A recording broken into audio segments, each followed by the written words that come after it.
Rome সাম্রাজ্য ছিল প্রাচীন বিশ্বের অন্যতম শক্তিশালী এবং প্রভাবশালী সাম্রাজ্য। এর উত্থান, স্বর্ণযুগ এবং পতনের পেছনে রয়েছে বিভিন্ন রাজনৈতিক, সামাজিক, অর্থনৈতিক ও সামরিক কারণ।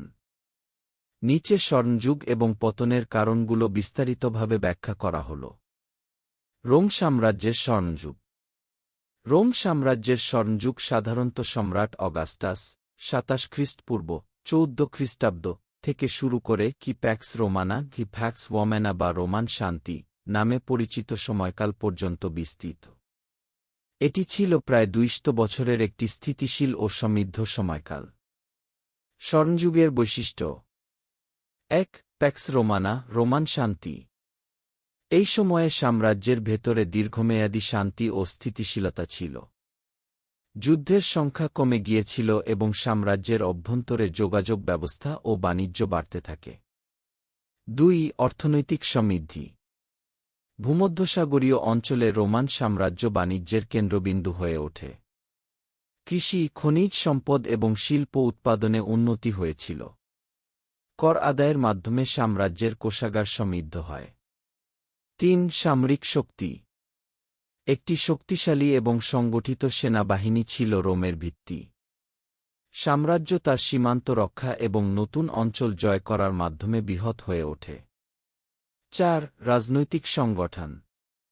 সম্রাট অগাস্টাস একটি দক্ষ প্রশাসনিক কাঠামো তৈরি করেছিলেন। গভর্নর, সেনাপতি এবং কর সংগ্রাহকদের মাধ্যমে সাম্রাজ্য নিয়ন্ত্রিত হতো। ৫. সাংস্কৃতিক ও প্রযুক্তিগত উন্নয়ন।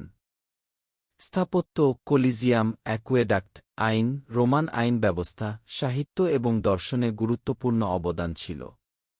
ল্যাটিন ভাষা এবং গ্রিক সংস্কৃতি সমৃদ্ধ হয়েছিল।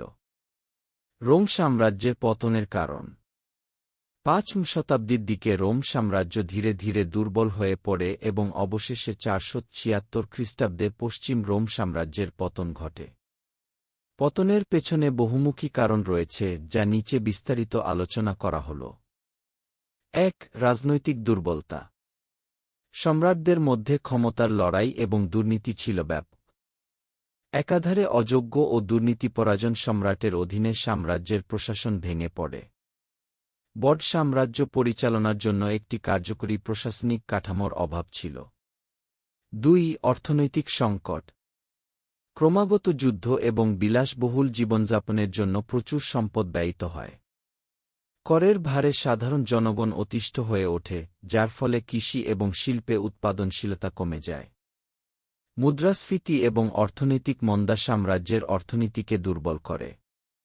৩. সামরিক দুর্বলতা।